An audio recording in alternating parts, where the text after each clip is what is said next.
Hello and welcome everybody to another edition of the Saturdays Before the Byzantines podcast. My name is Professor Wren. I am your host, not actually PhD, not actually professor, don't work for any university.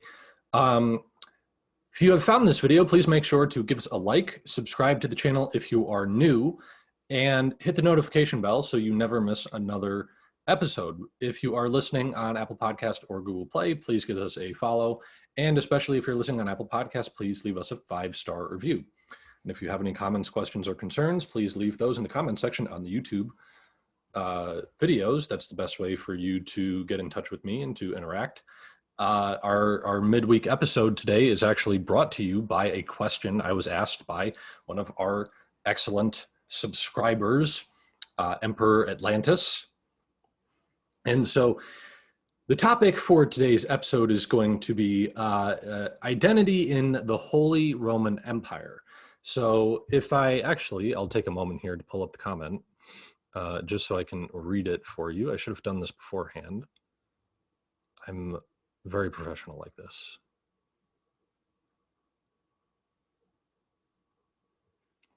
Okay, here we go. So Emperor Atlantis says, I have a question that has been bugging me for a while regarding the Roman naming. Medieval Europe had multiple new Roman empires, like Charlemagne in France and the Holy Roman Empire in Germany and northern Italy. However, the Byzantine Roman Empire still existed. We know that the Byzantines called themselves Romans, of course, but how did the rest of Europe call them, since they had a Roman Empire themselves? So as far as I can tell, the rest of Europe still would have called them Romans, because again, the term Byzantine does not come on until much later centuries. It was made up by I believe English historians in like the 18th or 19th century.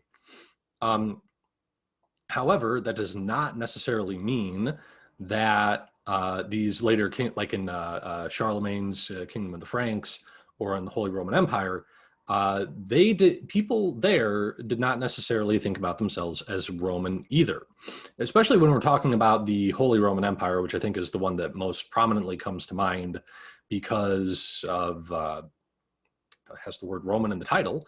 However, the Holy Roman Empire, nowhere there really did anyone have any sense that they were Roman. No one would have called themselves a Roman.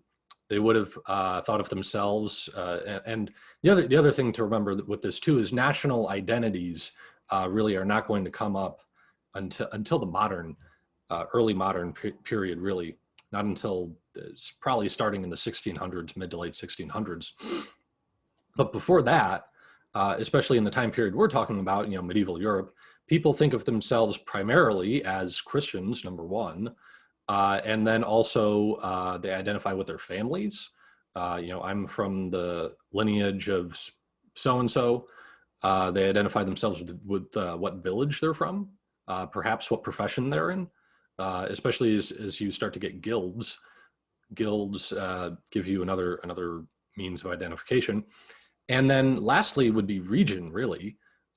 For example, people would in the Holy Roman Empire wouldn't even really, they wouldn't identify themselves as German or a member of the Holy Roman Empire. They would really identify themselves more as I'm from Saxony, or I'm from Bavaria, or I'm a Lombard, or I'm a Frisian, because those were the duchies that made up the Holy Roman Empire. Understand, the Holy Roman Empire is really just a conglomeration, or you might even say confederation, of a number of German-speaking duchies, what we would call today Germany, and they did speak German language.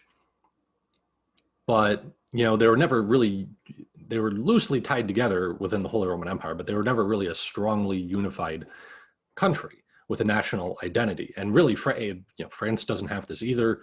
Italy certainly doesn't have this. And England comes maybe closest to it. England has the strongest monarchy of the Middle Ages, I would say, certainly stronger than France's.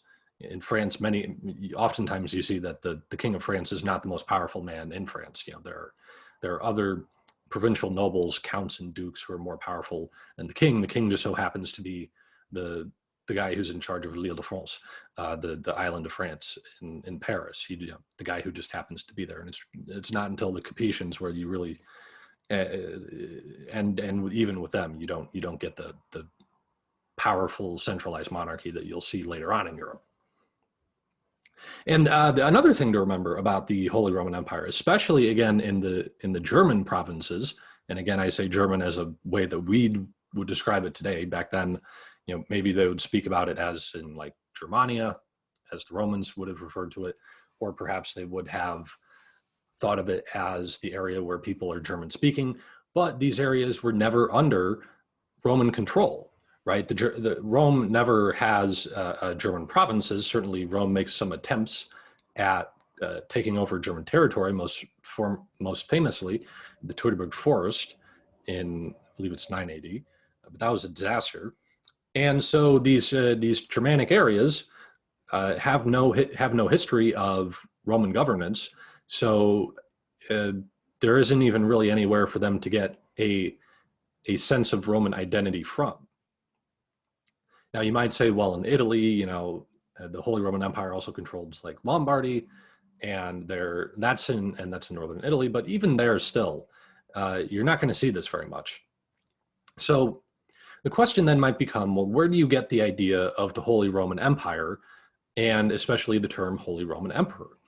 Well, I figure I would just kind of go through, take you through a little bit of the history of these terms. So they come to us from the Latin, of course, because the official, documented scholarly legal language in the Middle Ages was Latin in Western Europe. In the Byzantine Empire, it's going to be Koine or New Testament Greek. So the term, right? So we get this term Sacrum Romanum Imperium, which just means Holy Roman Empire or Holy Roman Emperor, depending on which form of imperium or imperator you're using. But however, this term is not actually used to describe the entire thing until 1254. Now, Otto II is going to use the term Roman Emperor, not Holy Roman Emperor, but Roman Emperor, and he reigns from 973 AD to 973 to 983, so it's 10 years. And then between Charlemagne and Otto I, the term Imperator Augustus, or August Emperor, was used. So starting with Charlemagne, you'll see that term being used. And sounds like there's knocking somewhere. No one's at the door. But anyway, you probably couldn't hear that on the microphone, but that's good. That means the microphone's working. So where does the term Roman come from necessarily? Well, essentially it means, and in some circumstances, you're going to see this as well. The term is actually going to be Emperor of the Romans. So basically Emperor of the city of Rome. And of course, there is the famous coronation starting with Charlemagne, where Charlemagne is coronated as Emperor of the Romans in 800 AD on Christmas Day by Pope Leo III.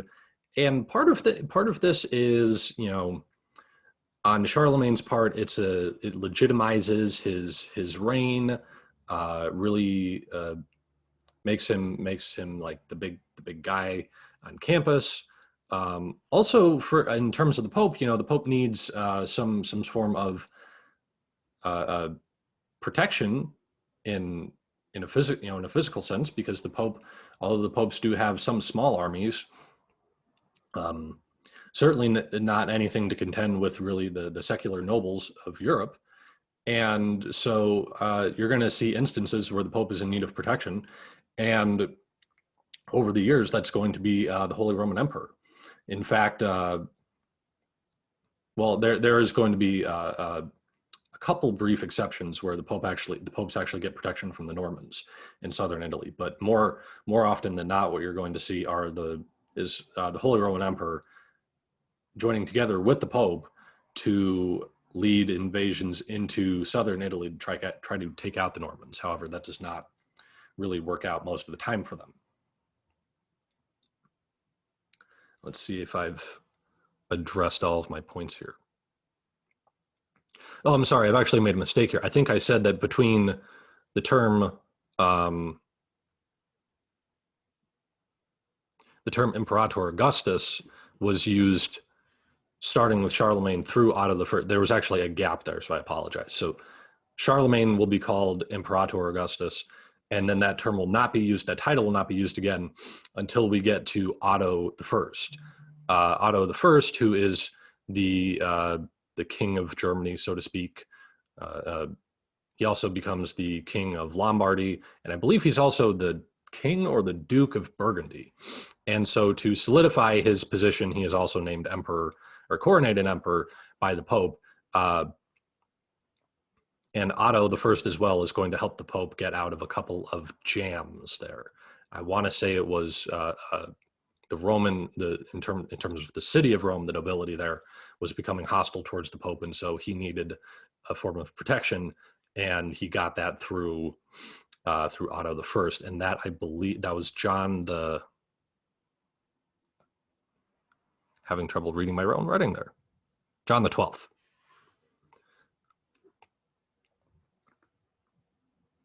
And so this as well kind of solidifies Otto's authority, power, whatever you want to call it, and as well gives the Pope some protection.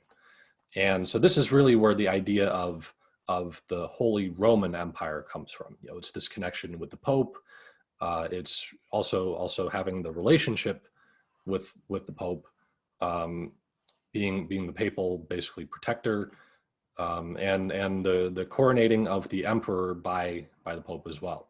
It really doesn't have anything to do with thinking of yourself as a Roman, or I mean, maybe there was some sense of we're the new Rome. I'm not really sure how much of that we can say for sure. I mean, that's certainly true with the Byzantines, but in the Holy Roman Empire, not quite so much. Charlemagne, I don't really think thought of himself as that at all. Again, as more of a Germanic barbarian, there's not that cultural heritage that comes to him. I mean, he is occupying a lot of territory, which was ruled by the Romans at one point in time, but how much of that is really